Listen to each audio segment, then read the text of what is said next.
Dans ce nouveau numéro de Bloc-Notes, on prend des cours de pole dance. Alors le pole, c'est ça, vous l'avez déjà vu dans plein de films. Et vous, ici à Bordeaux, vous donnez des cours de pole dance en fait, c'est ça? Tout à fait, c'est ça. On est passionné de pole dance et on a choisi de partager en fait notre passion aux filles qui avaient envie d'en faire ou qui connaissaient pas du tout l'activité. Alors c'est une activité à part entière, c'est une discipline, c'est de la danse, mais sur un pôle en fait, c'est ça, c'est quoi? Oui, sur une pole, tout à fait. Oui, c'est une pole. Oui, c'est une activité complète en fait, donc danse, fitness, muscu, c'est un mélange de plusieurs sports et qui permettent effectivement à beaucoup de femmes qui n'ont jamais fait de sport de pouvoir en faire malgré tout, d'évoluer et de rechercher la performance. Alors là, vous le présentez comme un sport, mais quand on le voit dans les films, c'est plutôt un truc qui fait rêver, et en particulier les garçons, non? On va pas le cacher, à la base la pole dance est née dans des clubs de striptease. Nous on a décidé de faire sortir ce côté en fait stripteaseuse qui on trouve entache un peu la discipline. Donc on garde quand même ce côté sensuel parce que c'est très sensuel et très souple à faire, mais on rajoute le côté sportif et ça plaît beaucoup. Alors c'est quoi quand même les scènes mythiques? C'est quel film là où on en voit justement, vous en avez quelques-uns à nous citer? Je crois qu'il y a un épisode des Desperate Housewives où Suzanne s'amuse à en faire dans un club de striptease. Là, comme ça, c'est la seule scène qui me vient. On en voit régulièrement, mais c'est vrai que dans les films, on voit toujours que quelques secondes pour que ça marque vraiment les esprits. Donc, mais je crois qu'il n'y a que cette scène en fait qui me revient à l'idée. Alors, est-ce que c'est difficile? Parce que vous dites justement, c'est très sportif, il faut s'accrocher, etc. Est-ce que c'est difficile? Alors, c'est pas une discipline facile, c'est sûr, mais qui est atteignable par tout le monde parce qu'on y va doucement, on leur apprend, il y a des niveaux. Donc d'abord, on commence par une initiation, après elle passe en débutant, et nous on valide après les passages en intermédiaire et en avancé. Voilà. Vous pensez que même moi, je peux éventuellement arriver à faire quelque chose? Vous avez quelque chose à me montrer là? Oui, tout le monde peut y arriver. Je suis sûre que même vous pouvez très bien vous débrouiller et je peux vous montrer une figure très simple, sans souci. Je suis sûre que vous allez vous en sortir. Alors attention, Bloc-Notes fait du pole dance. Montrez-moi ce que je veux. On y va. La première figure, c'est ce qu'on appelle un step around. On part avec une main bien en haut, toujours chercher à se grandir. On prend une position de départ, on sort cette jambe comme si on tirait dessus. Et on va envoyer cette jambe rejoindre l'autre. On tend, on plie, on tend, on revient là où on était. Allez, je suis sûre que vous pouvez très bien vous en sortir. Alors je vous laisse le micro, vous allez me donner les conseils. On y va. Une main, voilà, un bras bien tendu en haut. On sort la seconde jambe, voilà, comme si on vous tirait dessus. Et on va envoyer cette jambe tendue rejoindre l'autre. On tend, on plie et on tend. Génial. Super, vous vous en sortez très très bien. Bon, merci. Bon, c'est pas la plus difficile, j'ai vu des trucs ici, là, c'est très compliqué. Bonjour mademoiselle, qu'est-ce qui vous a motivé à venir faire du pole dance? Desperate Housewives. Ah ouais, c'est vrai, c'est cette scène-là. C'est pas la même. Il y a un épisode où c'est une autre Desperate qui tente le pole dance pour séduire son mari.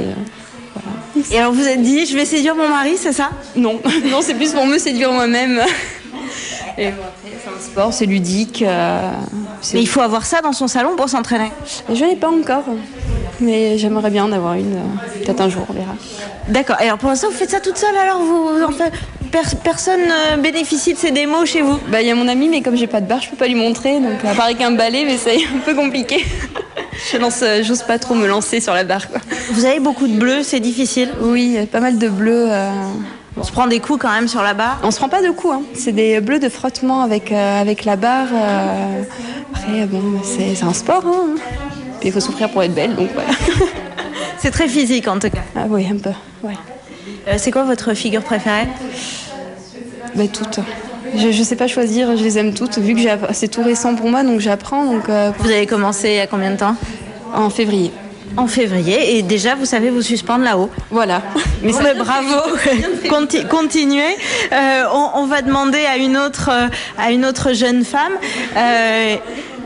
Bonjour mesdemoiselles. Vous préparez un spectacle, paraît-il?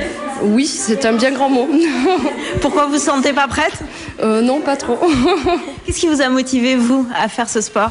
Parce qu'en fait, déjà, je danse beaucoup. Et la technique, Voilà, la technique, l'endurance, la force que ça demande. Voilà. Alors, faut pas se louper parce que quand vous êtes la tête à l'envers, si on glisse, c'est le sol. C'est ce qui fait peur. C'est ce qui fait peur au début. Ouais, au début, vous vous souvenez vos premières impressions? Vous vous êtes dit, j'y arriverai jamais? Oui, je me suis dit, j'y arriverai pas. Et en fin de compte, au fil des entraînements, sans s'en rendre compte, on prend de la force, on prend de la technique et ça devient plus accessible. Et après, vous êtes vous-même impressionné de ce que vous arrivez à faire? Oui, tout à fait. Bon, mais bonne continuation. Alors, dites-moi, c'est quoi ce spectacle dont on me parle? Apparemment, elles ont l'air un peu stressées. Elles sont stressées, oui, parce qu'en fait, on prépare un grand show le samedi 9 juin au soir au restaurant L'Odyssée qui est à Bordeaux. Et donc, en fait, elles vont se produire sur des solos chacune. Voilà, donc elles sont un petit peu stressées parce qu'elles le savent depuis hier et aujourd'hui. Donc, on est en train de tout monter, de monter les chorés et tout ça. Donc, elles ont un petit peu peur parce qu'elles vont se produire enfin devant des gens et montrer ce qu'elles ont appris. Voilà. Bon, mais on croise les doigts pour vous.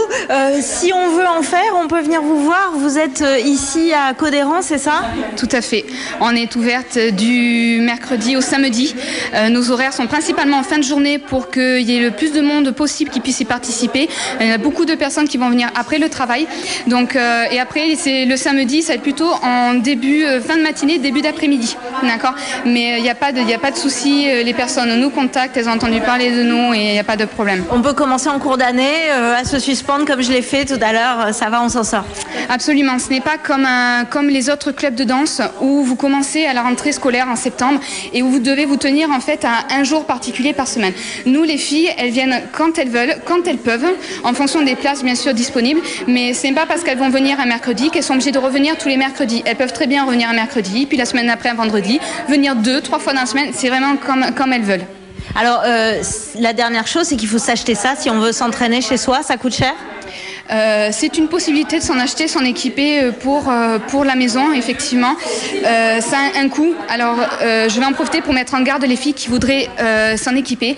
Il existe des bars qu'on appelle les bars Carmen Electra, des Picabo, qui sont vendus à peu près 80 €. Ne jamais acheter ça pour faire de la pole dance. Ce sont des bars qui sont prévus exclusivement pour du striptease. Les filles, si elles commencent à monter dessus, elles vont se casser la figure et c'est un danger vraiment, il faut éviter. Il faut un truc solide quand même, hein, parce que... Voilà, il faut un truc solide. Une barre comme ça, il faut compter aux environs 400 €. 300 €, c'est du très bon matériel, ça dure longtemps et au moins vous êtes sûr de pouvoir faire ce qu'on fait là sans vous casser la figure. Alors, moi, j'ai appris une figure, je m'en lasse pas, je la refais tant que je tiens la barre. J'ai pas la même à la maison. Je vous donne rendez-vous très vite dans Bloc-Notes.